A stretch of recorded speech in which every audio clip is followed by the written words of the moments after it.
মহাবিশ্বের শেষ প্রান্ত কোথায়? রাতের আকাশের দিকে তাকিয়ে বিস্মিত হয়নি এমন মানুষ খুঁজে পেতে রীতিমতো গবেষণা করতে হবে। আকাশের সৌন্দর্য দেখতে কবি কিংবা বিজ্ঞানী হওয়ার প্রয়োজন নেই। শুধু মাথা তুলে উপর দিকে তাকালেই এই সৌন্দর্য দেখা যায়। প্রাচীনকাল থেকেই মানুষ এই সৌন্দর্য উপভোগ করছে, কিন্তু মানবজাতি মহাশূন্যে যে রূপ দেখে পুলকিত হয়েছে তার শেষ কোথায়? কত বড় এই মহাবিশ্ব? খালি চোখে দেখা তারাগুলোই বা কত দূরে? এইসব রহস্য উন্মোচনের আগে একটু পৃথিবী থেকে ঘুরে যাওয়া যাক। ধরুন আপনি কক্সবাজারে যাবেন, গুগল ম্যাপ অনুসারে প্রায় 400 কিলোমিটার পথ। এবার আপনি দেশের বাইরে যাবেন, ধরি নেপাল যাচ্ছেন, দূরত্ব প্রায় 900 কিলোমিটার। আরও দূরে অর্থাৎ যুক্তরাষ্ট্রে যাবেন, দূরত্ব প্রায় 13,000 কিলোমিটার। বুঝতেই পারছেন ধীরে ধীরে দূরত্ব বাড়ছে। গুগলের তথ্য মতে বাংলাদেশ থেকে সবচেয়ে দূরবর্তী দেশ পেরু, এর দূরত্ব প্রায় 8,000 কিলোমিটার। এবারে রাস্তার হিসেব বাদ দিয়ে একটু উপরে উঠা যায়। আবার ওই পাটিগণিতের ধরি শব্দটা ব্যবহার করি। ধরুন আপনি উপর থেকে নিচ পর্যন্ত কেন্দ্র বরাবর একটা গর্ত করবেন, যাতে পৃথিবীর এক প্রান্ত থেকে অন্য প্রান্তে যাওয়া যায়। যদিও পৃথিবী বা বৃত্তের কোনো উপর নিচ হয় না, কিন্তু ওই যে গণিতের ধরি শব্দটা আমাদের সঙ্গে আছে, এভাবে গর্ত করলে দূরত্ব হবে প্রায় 12,756 কিলোমিটার। কিন্তু আপনি যদি ধরি শব্দটা পছন্দ না করেন, তাহলে উত্তর মেরু থেকে দক্ষিণ মেরু বরাবর মাপতে পারেন। আরে না, কষ্ট করে আর মাপতে হবে না, ইতিমধ্যে বিজ্ঞানীরা তা মেপেছেন, প্রায় 20,000 কিলোমিটার। এই হচ্ছে পৃথিবীর ভেতর বাইরের হিসাব। এখন পৃথিবীর বাইরে যাওয়া যাক, দেখি মহাবিশ্বটা আসলে কত বড়। মহাবিশ্বে পৃথিবীর সবচেয়ে কাছের আত্মীয় চাঁদ, তাই পৃথিবীর পরেই আমরা চাঁদে যেতে চাই। আগেও পৃথিবী থেকে 12 জন নভোচারী চাঁদে গিয়েছেন, তাই আমাদের যেতে কোনো সমস্যা নেই। পৃথিবী থেকে চাঁদের গড় দূরত্ব 3,84,400 কিলোমিটার। পরপর 30টা পৃথিবী পাশাপাশি বসিয়ে রাখলে পৃথিবী থেকে চাঁদের দূরত্ব সমান হবে। আপনি যদি পৃথিবী থেকে চাঁদ পর্যন্ত একটা রাস্তা বানান এবং সেই রাস্তা ধরে ঘন্টায় 100 কিলোমিটার বেগে একটা গাড়ি চালিয়ে চাঁদে যেতে চান, তাহলে সময় লাগবে 160 দিন। এটাই আমাদের সবচেয়ে কাছের বস্তু। তবে প্রথম যে দুজন নভোচারী চাঁদে পা রেখেছিল, নীল আর্মস্ট্রং ও বাজ অলড্রিন, তাদের কিন্তু এত সময় লাগেনি। রকেটে করে মাত্র 3 দিনে পৌঁছে গিয়েছেন চাঁদের পৃষ্ঠে, সেটাও সেই 1969 সালে। চাঁদের পরে আমরা এখন যেতে চাই সূর্যে। আবার পাটিগণিতে সেই ধরি শব্দটা ব্যবহার করতে হচ্ছে। ধরুন সূর্যপৃষ্ঠে গেলে আমাদের কিছুই হবে না। সূর্য পৃথিবী থেকে প্রায় 15 কোটি কিলোমিটার দূরে। চাঁদ থেকে সূর্য যতটা দূরে, তার থেকেও প্রায় 400 গুণ বেশি দূরত্ব। এই দূরত্বকে বলে 1 অ্যাস্ট্রোনমিক্যাল ইউনিট। বাংলায় আমরা একে বলতে পারি সৌরজগতিক একক। ধীরে ধীরে আমরা এত দূরে চলে যাব যে কিলোমিটার দিয়ে প্রকাশ করা সম্ভব হবে না। তাই বড় দূরত্ব পরিমাপের জন্য আমরা ভবিষ্যতে এই অ্যাস্ট্রোনমিক্যাল ইউনিট বা সৌরজগতিক একক ব্যবহার করব। কিন্তু পৃথিবী থেকে সূর্যের এই দূরত্ব কত বেশি। আবার পৃথিবী থেকে সূর্য পর্যন্ত একটা রাস্তা কল্পনা করুন। সেই রাস্তায় ঘন্টায় 100 কিলোমিটার বেগে চলছে একটা গাড়ি। সেখানে পৌঁছাতে আমাদের সময় লাগবে 170 বছর। এত সময় আমাদের হাতে নেই, তাই আরেকটু দ্রুতবাহী যান কল্পনা করি। যদি কোনো বাণিজ্যিক জেটে করে সূর্যের উদ্দেশ্যে রওনা দিই, যার বেগ ঘন্টায় 900 কিলোমিটার, তাহলে সূর্যে পৌঁছাতে লাগবে 17 বছর। আরও দ্রুত যেতে চাইলে আলোর বেগে চলে এমন কোনো নভোযান কল্পনা করুন। যদিও বাস্তবে তা অসম্ভব, তবু আমরা কল্পনা করতে চাই।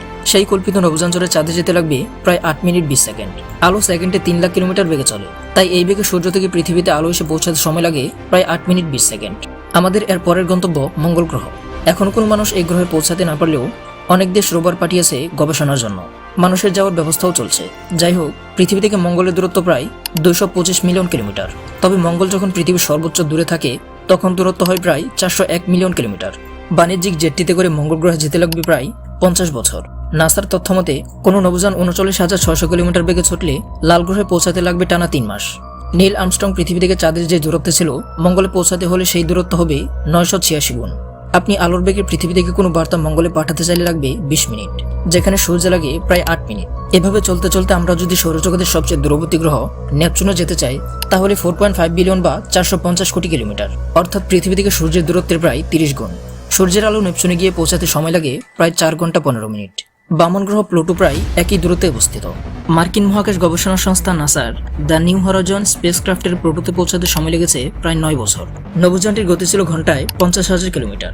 এবার আমরা যেতে চাই সৌরজগতের বাইরে, সরাসরি উঠে বসতে চাই ভয়েজার 1 স্পেস প্রোবে। 1977 সালে পৃথিবী থেকে এর যাত্রা শুরু হয়েছে। একটু একটু যেতে যেতে সৌরজগৎ ছাড়িয়ে গিয়েছে। আমরা ভয়েজার 1-এ চড়ে বসলে দেখতাম পৃথিবী থেকে প্রায় 162 অ্যাস্ট্রোনমিক্যাল ইউনিট দূরে চলে গেছে। এটাই পৃথিবী থেকে পাঠানো কোনো বস্তুর সর্বোচ্চ দূরত্ব পাড়ি দেওয়ার রেকর্ড। এখনও সেকেন্ডে 17 কিলোমিটার বেগে চলছে প্রোবটি। তবে আমরা এখন এটি থেকে নেমে যেতে চাই। ওই বেগে চললে মহাবিশ্বের শেষ দেখা যাবে না। ভয়েজার 1 থেকে নেমে আমরা দ্রুতগামী কোনো যানে চড়ে বসলে ধীরে ধীরে ওট ক্লাউডে গিয়ে পৌঁছাবো। সূর্য থেকে সেখানকার দূরত্ব প্রায় 1 লাখ অ্যাস্ট্রোনমিক্যাল ইউনিট। এই অবস্থায় এসে আমাদের দূরত্ব পরিমাপের একক আবার বদলাতে হবে। মনে আছে নিশ্চয়ই, শুরুতে কিলোমিটার থেকে একক পরিবর্তন করে অ্যাস্ট্রোনমিক্যাল ইউনিট ধরে এতক্ষণ এগিয়েছি। এখন এই এককও ছোট হয়ে যাচ্ছে, তাই আমরা দূরত্বের একক হিসেবে এখন ব্যবহার করব আলোকবর্ষ। আলো 1 বছরে যতটুকু পথ অতিক্রম করতে পারে সেই দূরত্বকে একক আলোকবর্ষ বলে। কিলোমিটারে হিসাব করলে এক আলোকবর্ষ প্রায় 10 ট্রিলিয়ন কিলোমিটারের সমান। 1000 বিলিয়নে হয় 1 ট্রিলিয়ন, আবার 1 লাখ কোটি মানেও 1 ট্রিলিয়ন। যাই হোক, ওই ওট ক্লাউডের দূরত্ব সেই হিসেবে 1.9 আলোকবর্ষ। আরও দূরে যেতে চাইলে আমাদের গন্তব্য হবে আলফা সেন্টাউরি, সূর্যের সবচেয়ে কাছের নক্ষত্র। দূরত্ব প্রায় 41.3 ট্রিলিয়ন কিলোমিটার বা 4.3 আলোকবর্ষ। পাশাপাশি 3 কোটি সূর্য রাখলে ওই দূরত্ব হবে। আমাদের এখন পর্যন্ত যে প্রযুক্তি আছে তা দিয়ে ওই নক্ষত্রে পৌঁছানো অসম্ভব।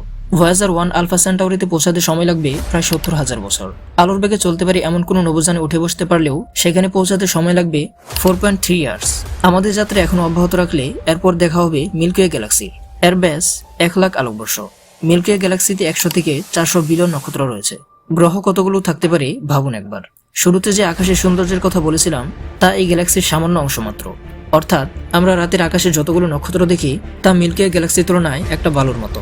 মূলত 2 থেকে 5,000-এর বেশি নক্ষত্র রাতের আকাশে দেখা যায় না। মিল্কি এর সবচেয়ে কাছের বড় গ্যালাক্সি অ্যান্ড্রোমিডা আমাদের থেকে 25 লাখ আলোকবর্ষ দূরে অবস্থিত। এই অ্যান্ড্রোমিডা আমাদের থেকে 25 লাখ আলোকবর্ষ দূরে অবস্থিত।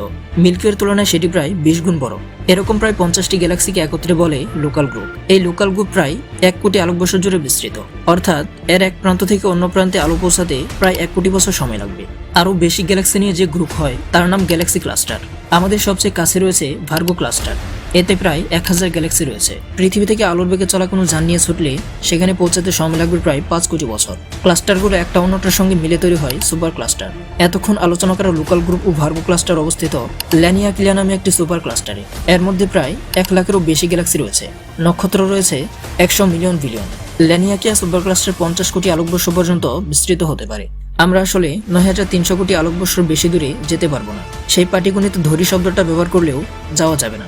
কারণ আপনারা নিশ্চয়ই জানেন মহাবিশ্বের বয়স প্রায় 1380 কোটি বছর। এর প্রথম 30 কোটি বছর মহাবিশ্ব ছিল অন্ধকার।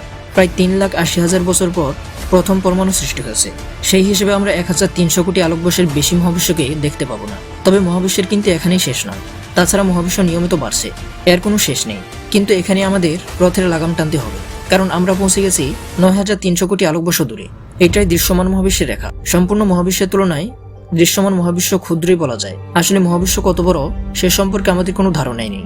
হয়তো সবটা আমরা কোনোদিন জানতেও পারবো না। তবে আরেকটা কথা জানিয়ে রাখি, তাহলে সম্পূর্ণ মহাবিশ্ব সম্পর্কে জানতে না পারার আফসোসটা কিছুটা হলেও কমতে পারে। পৃথিবীর সবচেয়ে কাছের বস্তু চাঁদ মহাবিশ্বের হিসেবে বলা যায় মাত্র 3,84,400 কিলোমিটার দূরে। এই সামান্য দূরত্ব বুঝতেই আমাদের এখন হিমশিম খেতে হয়। মহাবিশ্ব এর চেয়ে প্রায় 2 মিলিয়ন ট্রিলিয়ন গুণ বড়। সুতরাং এত বড় মহাবিশ্বের ব্যাপারে সবটা না জানলেও ক্ষতি নেই। তো বন্ধুরা, তোমরা যদি এমন সব ইনফরমেটিভ ভিডিও পেতে চাও তাহলে আমাদের এই চ্যানেলটি সাবস্ক্রাইব করে বেল আইকনটি প্রেস করে রাখো। আর হ্যাঁ, ভিডিওটি ভালো লাগলে কিন্তু লাইক করতে ভুলবে না।